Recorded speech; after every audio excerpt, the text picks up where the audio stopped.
The massive starship Frontier floated silently in the void, its sleek metal hull gleaming under the distant light of an alien sun. Inside, the crew prepared for humanity's greatest leap yet, the first manned expedition into the Pyro System, a mysterious cluster of planets beyond known space.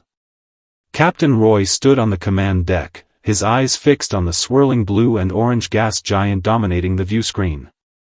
"This is it," he said, his voice steady. "No human has ever set foot in this system before. Today, we make history." Around him, the crew worked with quiet efficiency. Engineer Diaz checked the ship's thrusters, ensuring they were ready for the descent. Scientist Lee studied the incoming scans, her fingers dancing over the holographic display. "Captain," she called, "initial readings show breathable atmosphere on the third planet. And, there's something else." Roy turned. "What is it?" Lee hesitated. "There are structures down there. Not natural formations. Artificial." A hush fell over the deck. If true, this changed everything. Humanity had believed itself alone in the galaxy, until now. Roy took a deep breath. "Set course for the third planet. Let's take our first look at Pyro 3. As the Frontier descended toward the unknown, every crew member felt the weight of the moment. Were they about to meet another intelligent species? Or discover the ruins of a long-dead civilization? One thing was certain, humanity's next frontier had just become far more dangerous, and far more exciting. The Frontier broke through Pyro 3's atmosphere, its heat shields glowing red before cooling to a dull metallic gray.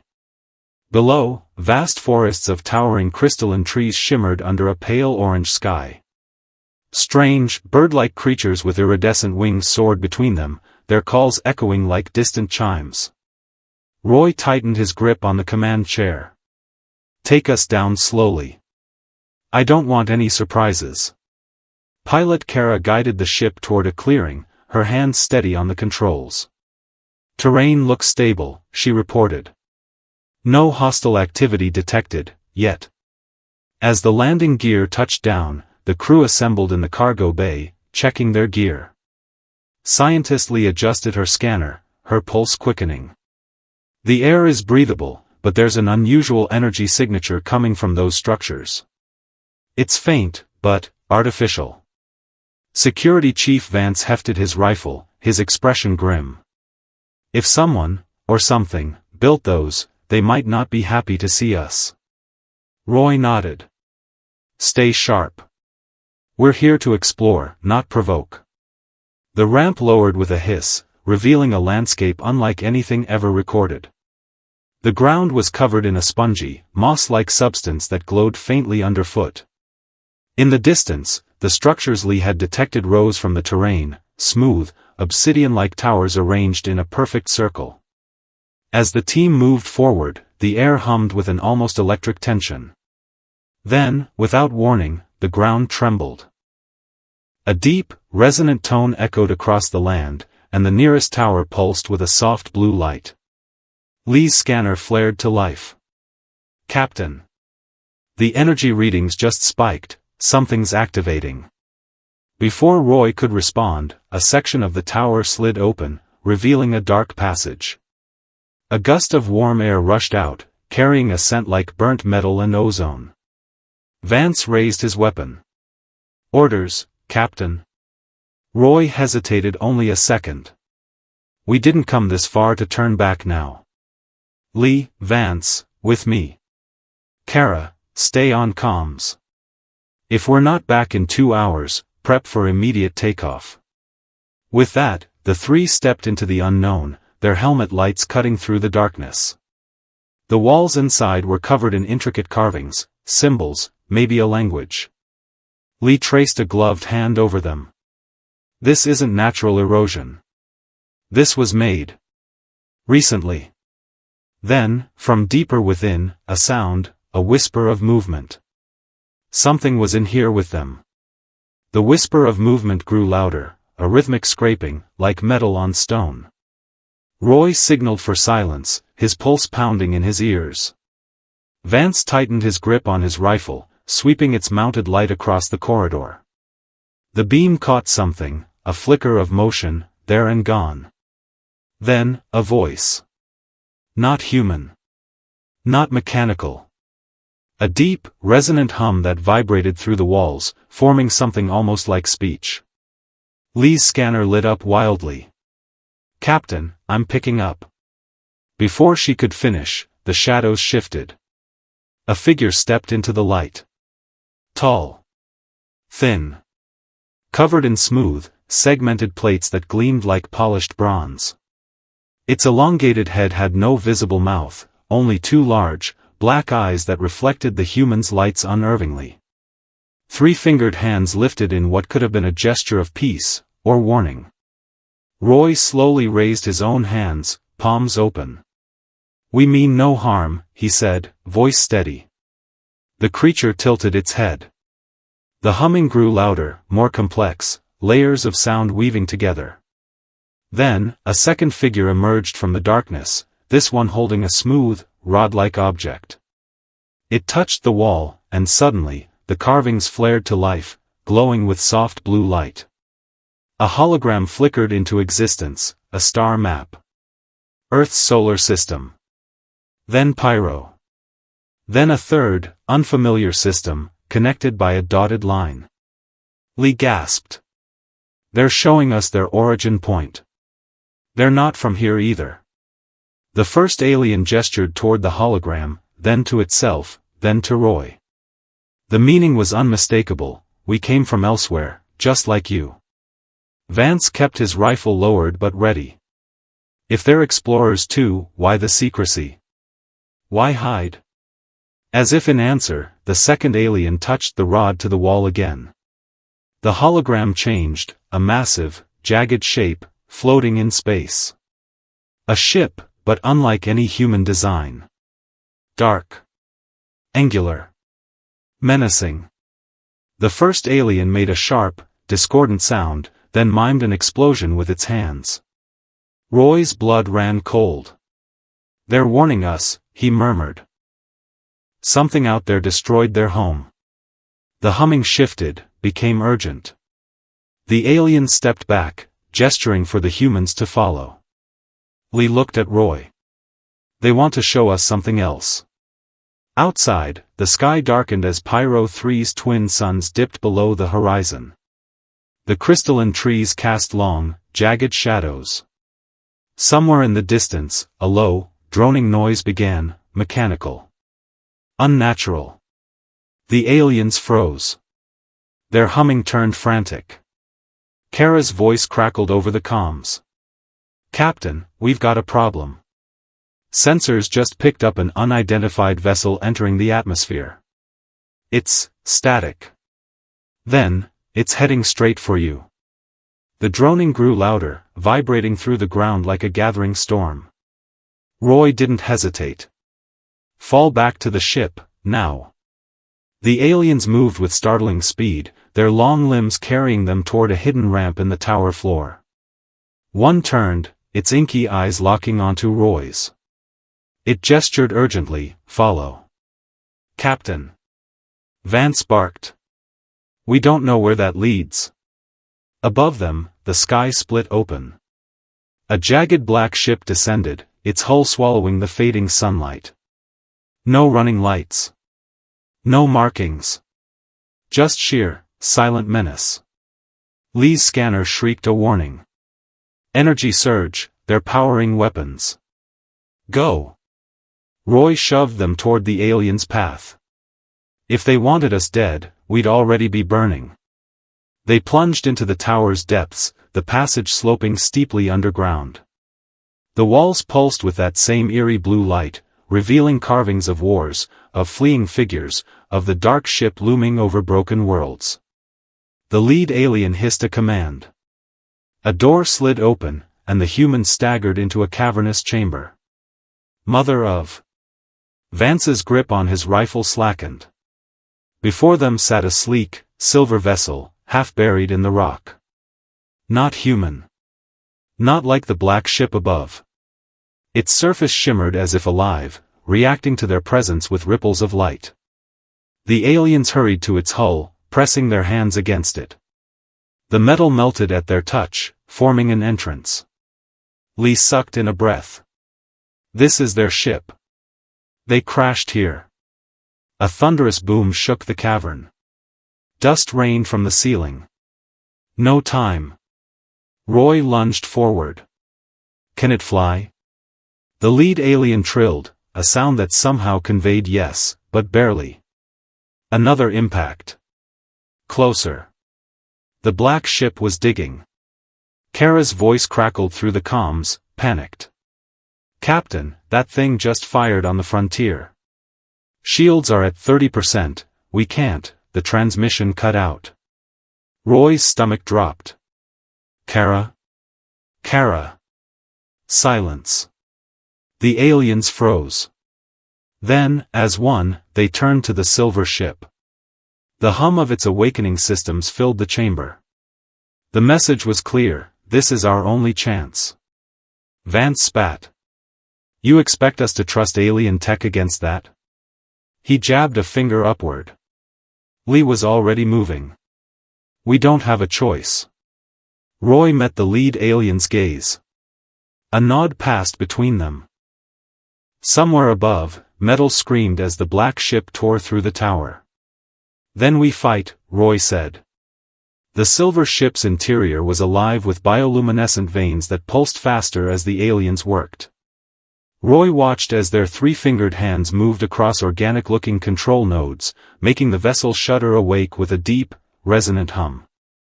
No seats. No restraints. Vance balked as the floor rippled beneath his boots, forming subtle contours that molded to their bodies. One alien emitted a series of rapid clicks, gesturing toward the ceiling where the cavern trembled from another impact. Chunks of rock broke free, the black ship was almost through. Hold on to something that isn't shooting. Roy grabbed a protruding ridge as the silver ship's engines whined to life. With a lurch that knocked Lee into Vance, the vessel tore upward, blasting through layers of stone as if they were paper. Daylight exploded around them, along with the monstrous silhouette of the black ship hovering above. It resembled a barbed spearhead, its surface absorbing light rather than reflecting it. Evasive. Roy's shout was cut off as the alien pilot wrenched their ship into a corkscrew spin. A beam of sickly green energy seared past, slicing through the remains of the tower below and reducing it to molten slag. Lee clung to a control node, her tablet frantically analyzing their attackers. That weapon, it's not just plasma. The energy signature matches the carvings, this is what destroyed their homeworld. The silver ship banked hard, weaving between retaliatory pulses from the frontier's remaining guns. Kara's voice suddenly burst through the comms, ragged with relief, you're alive. Shields failing, we can't. Get the frontier to the rally point. Roy ordered. We'll draw them off. The lead alien trilled in agreement, their ship diving straight toward the black behemoth in a suicidal feint. At the last second, it flipped vertically, skimming the enemy's hull so close that Roy saw the surface twitch, not metal, but something darker. Something alive. Did you see that? Vance's knuckles were white around his rifle. Its armor moved. Before Roy could respond, their ship shuddered violently. A tendril of black energy lashed out from the enemy vessel, wrapping around one of their thrusters. The silver ship's systems screamed in protest, panels bursting into sparks as the aliens fought the controls. We're losing altitude. Lee warned as Pyro 3's jagged landscape rushed up to meet them. The lead alien suddenly grabbed Roy's arm, pointing urgently at a control node now pulsing red. Their meaning was unmistakable, this ship won't survive. But we can hurt them. Roy met Vance's eyes. The security chief grinned savagely. About damn time we shot back. As the silver ship spiraled toward the planet's surface, its occupants made their choice, not to flee, but to turn their fall into a weapon. The silver ship screamed through Pyro 3's atmosphere, trailing fire and blackened energy. Roy braced as the alien pilot wrestled with the controls, their elongated fingers dancing across glowing nodes in a last-ditch maneuver. The ground rushed up, a jagged expanse of crystalline forests and obsidian cliffs. Brace for impact. The world upended. Metal shrieked. The ship carved a molten trench through the alien landscape before slamming sideways into a towering crystal formation. Roy's vision whited out from the pain as his harness bit into his shoulders. Silence. Then, groaning metal. The hiss of escaping coolant. Vance was already moving, kicking open a warped hatch. Lee? Captain? Alive, Lee coughed, pulling herself from the wreckage. Her left arm hung limp, dislocated. The two aliens clambered out behind her, their bronze-like plating scorched but intact. Roy stumbled after them, blinking against Pyro 3's twin suns. Their ship was destroyed. The frontier, God knew where. And above them, the black ship circled like a vulture. Why isn't it finishing us? Vance growled, scanning the sky. One alien let out a shuddering click. It pointed toward the horizon, where the obsidian towers they'd first explored stood broken. Beyond them, something new loomed, a massive, angular structure half buried in the planet's crust. Lee's breath caught. That's not alien. That's human. Impossible. Yet there it was, a colossal space frame, its design undeniably Earth-made. A colony ship, maybe. Or a warship. Older than the frontier by decades. No way, Vance muttered. No one's been out this far before. We're the first. The lead alien trilled urgently, dragging Roy's attention back to the black ship. It was descending, not toward them, but toward the derelict human structure. It's hunting something, Roy realized. And we just let it here. A new sound cut through the air, a familiar engine roar. The frontier streaked overhead, guns blazing.